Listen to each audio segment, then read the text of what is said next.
Elon Musk के खिलाफ America में विरोध और विश्वव्यापी उत्पादों पर प्रतिबंध की चर्चा 14 मार्च 2025 सुबह 6:18 बजे पीडीटी वॉशिंगटन डीसी अमेरिका में अरबपति उद्यमी एलन मस्क के खिलाफ बढ़ता विरोध अब वैश्विक चर्चा का विषय बन गया है। टेस्ला, स्पेसएक्स और एक्स जैसी कंपनियों के मालिक मस्क, जो कभी नवाचार के प्रतीक माने जाते थे, अब अपने विवादास्पद बयानों और राजनीतिक हस्तक्षेप के कारण आलोचना के केंद्र में हैं। कुछ रिपोर्ट्स और सोशल मीडिया पर चल रही बातों के अनुसार अमेरिका में उनके खिलाफ जनाक्रोश बढ़ रहा है और कई देशों में उनके उत्पादों पर प्रतिबंध की मांग उठ रही है। हालांकि अभी तक वैश्विक स्तर पर उनके उत्पादों पर कोई आधिकारिक प्रतिबंध लागू नहीं हुआ है, लेकिन यह मुद्दा गंभीर बहस को जन्म दे रहा है। अमेरिका में क्यों बढ़ रहा है विरोध? हाल के महीनों में मस्क की अमेरिकी सरकार में बढ़ती भूमिका और राष्ट्रपति डोनाल्ड ट्रंप के साथ उनकी नजदीकी ने कई लोगों को नाराज किया है। उनकी अगुवाई में शुरू की गई डिपार्टमेंट ऑफ गवर्नमेंट एफिशिएंसी डोडे पहल, जिसका मकसद सरकारी खर्चों में कटौती करना है, को कुछ लोग लोकतंत्र पर हमला मानते हैं। कांग्रेस की सदस्य बेट्टी मैककॉलम ने इसे अवैध और असंवैधानिक करार देते हुए कहा कि मस्क एक निजी नागरिक के तौर पर संवेदनशील सरकारी जानकारी तक पहुंच रहे हैं, जो राष्ट्रीय सुरक्षा के लिए खतरा हो सकता है। इसके अलावा उनकी कंपनी टेस्ला पर सुरक्षा जांच और स्वचालित ड्राइविंग तकनीक को लेकर सवाल उठ रहे हैं। सोशल मीडिया प्लेटफॉर्म एक्स पर कुछ यूजर्स का दावा है कि अमेरिका में टेस्ला स्टोर्स के बाहर विरोध प्रदर्शन हो रहे हैं और लोग उनकी कारों का बहिष्कार कर रहे हैं।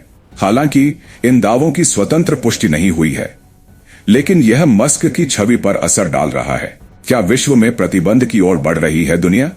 विश्व स्तर पर मस्क के उत्पादों, खासकर टेस्ला और स्टारलिंक को लेकर अलग अलग प्रतिक्रियाएं देखने को मिल रही हैं। ब्राजील में पिछले साल एक्स पर अस्थायी प्रतिबंध लगा था, जब मस्क ने स्थानीय कानूनों का पालन करने से इनकार कर दिया था। इसके बाद उन्होंने जुर्माना भरा और नियमों का अनुपालन किया, जिससे प्रतिबंध हट गया। कुछ लोग इसे मस्क के दबाव में झुकने के रूप में देखते हैं, तो कुछ इसे उनकी व्यावहारिकता के तौर पर। सोशल मीडिया पर यह भी दावा किया जा रहा है कि कई देश टेस्ला वाहनों को सबसे खराब मानते हुए प्रतिबंधित कर रहे हैं, लेकिन इसकी कोई ठोस जानकारी उपलब्ध नहीं है। विशेषज्ञों का मानना है कि मस्क के उत्पादों पर वैश्विक प्रतिबंध की बात अभी अतिशयोक्ति हो सकती है, क्योंकि टेस्ला और स्पेसएक्स जैसी कंपनियां कई देशों की अर्थव्यवस्था और तकनीकी प्रगति में महत्वपूर्ण भूमिका निभाती हैं। फिर भी उनके राजनीतिक रुख और विवादों ने कुछ देशों में नाराजगी जरूर पैदा की है। क्या कहते हैं आलोचक और समर्थक? मस्क के आलोचकों का कहना है कि उनकी अनियंत्रित शक्ति और सरकार में दखलंदाजी लोकतांत्रिक मूल्यों के खिलाफ है। अमेरिकी सांसद मार्क पोकेन ने एलन मस्क एक्ट पेश करने की घोषणा की है, जो विशेष सरकारी कर्मचारियों के लिए संघीय अनुबंधों पर रोक लगाएगा, ताकि मस्क जैसे लोग व्यक्तिगत लाभ के लिए प्रभाव का इस्तेमाल न कर सकें। दूसरी ओर मस्क के समर्थक उन्हें एक दूरदर्शी उद्यमी मानते हैं, जो सरकारी नौकरशाही को चुनौती दे रहा है। आगे क्या?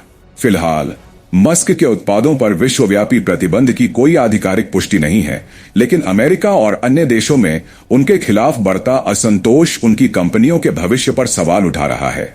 क्या यह विरोध एक बड़े बदलाव की शुरुआत है या महज अस्थायी उथल-पुथल?